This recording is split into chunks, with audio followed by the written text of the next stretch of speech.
Hello everyone, कैसे हो आप लोग? I hope you all are doing well.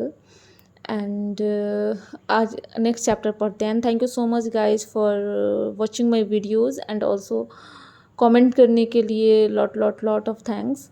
And मैं डिस्क्रिप्शन में टेलीग्राम की भी लिंक दे दिया करूँगी। एक्चुअली यूट्यूब चैनल पे भी लिंक है, तो आप उस लिंक के थ्रू ज्वाइन कर सकते हो टेलीग्राम चैनल। और आप लोग को जो भी प्रॉब्लम हो ना, प्लीज़ कमेंट मी कि कैसे प्रिपरेशन करनी है, सो के लिए बुक्स कैसे पढ़ने हैं, तो मैं आप लोग की ज़रूर हेल्प करूँगी जितना मुझसे हो सकेगा।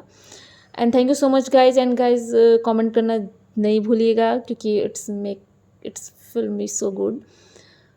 ओके, तो नेक्स्ट टॉपिक हम स्टार्ट करते हैं। जैसे यहाँ हमने यहाँ paid own and earn media पढ़ लिया था, अब हम नेक्स्ट चैप्टर पढ़ेंगे, नेक्स्ट टॉपिक पढ़ेंगे, sorry.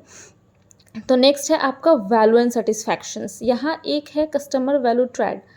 This is the most important questions जो आती है, ठीक है। तो एक है customer value trade. Customer value trade में 3 एलिमेंट्स होते हैं, जो होता है एक क्वालिटी, प्राइस एंड सर्विस, जिसको हम लोग क्यूएसपी बोलते हैं।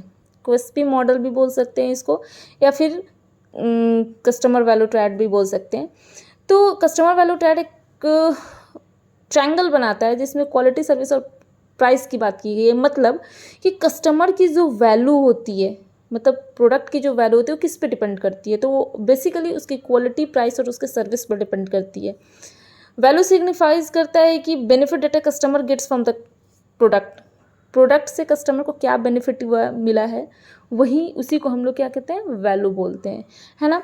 अब कस्टमर वैल्यू किस चीज़ पे डिपेंड करता है कि आपका कॉस्ट कैसा है प्रोडक्ट का, आपके प्रोडक्ट का मार्केट में कॉस्ट कैसा है। ऐसा तो नहीं कि आप वही प्रोडक्ट कोई बहुत लो प्राइस में बेच रहा है एंड आप उसे हाई प्राइस पे सेल कर रहे हो। क्वालिटी आपके प्रोडक्ट की कैसी है, आप सर्विस कैसा प्रोवाइड कर रहे हो, और प्रोडक्ट जो कस्टमर ने ख़रीदा है उससे उसकी एक्सपीरियंस कैसी रही है। That's all depends upon, that's the customer value depends upon all this things. बोला जाता है कि when the price of the product increase, when the product की जब क्वालिटी और सर्विस इंक्रीज करती है तो ऑब्वियसली उसका वैल्यू इंक्रीज करेगा। So that's all about the QSP model, that is called the customer value triad model. तो question ऐसे पूछते हैं कि customer value triad model, the elements which is include in the customer value triad model. तो उसमें दिया रहता है ऑप्शन की quality, service and price, and कुछ और दिया रहेगा या फिर कुछ और दिया रहेगा, ऐसे करके। तो आपको उसमें से चूज करना था। आई थिंक इस तरह की क्वेश्चन थी, मुझे उतना कंफर्म नहीं हूँ, बट क्वेश्चन ऐसा था। फिर नेक्स्ट आपका ये हो गया, सप्लाई चेन में कुछ खास नहीं था। देखो मैंने सारा पढ़ा है, लाइन बाय लाइन लगाया है, और जहाँ भी चीज़ें, जो चीज़ आप लोग की पढ़ने वाली है, मैं वो सीधे उठा के वो उसकी एक नोट्स बना दे रही हूँ, एक मतलब टॉपिक मैं अलग से पेज पे लिख दिया कर रही हूँ। जैसे मार्केटिंग इन्वायरमेंट, अब नेक्स्ट टॉपिक आपका हो गया। तो मार्केटिंग इन्वायरमेंट 2 टाइप की इन्वायरमेंट दिया है, एक task environment and broad environment. या फिर हम लोग ऐसे पढ़ते हैं ना कि इन्वायरमेंट 2 टाइप्स के होते हैं, कि internal environment and external environment. तो जो टास्क इन्वायरमेंट होता है उसको एज अ रिमेंबर करने के लिए हम लोग याद रख सकते हैं कि that's a internal environment, right.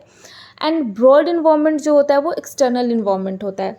Internal environment जैसे नाम से ही पता चलता है कि something which is internally the organisation which is within the company, that's internal environment. और external environment that's outside the company is the external environment. तो वही है टास्क इन्वायरमेंट, मतलब कंपनी के अंदर जो टास्क हो रही है, जो कंपनी के प्रोडक्ट प्रोड्यूस करने में मदद कर रहे हैं, that's a task environment. And broad environment जो आउटसाइड द कंपनी है।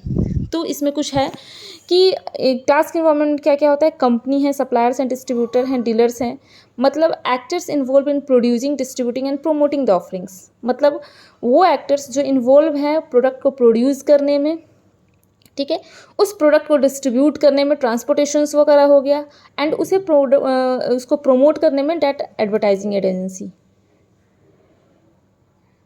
Advertising agency. और अगर हम डिस्ट्रीब्यूशन की बात करें तो यहाँ ट्रांसपोर्टेशन आ गया, ठीक है।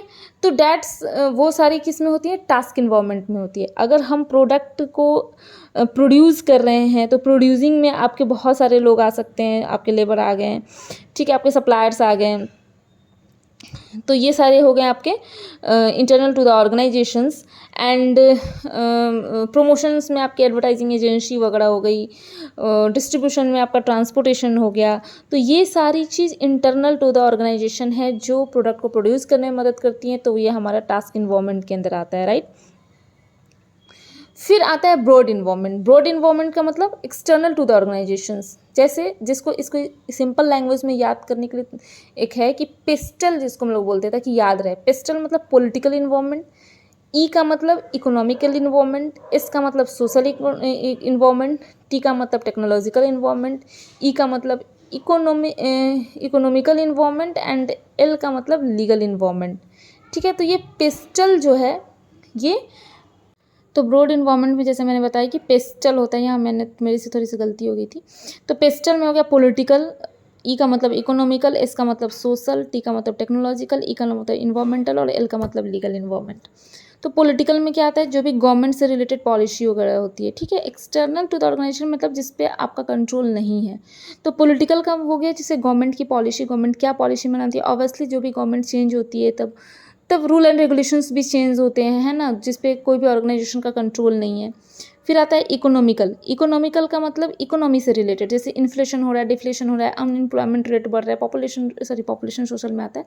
ये सारी चीज़ें आपकी हो गई इकोनॉमिकल।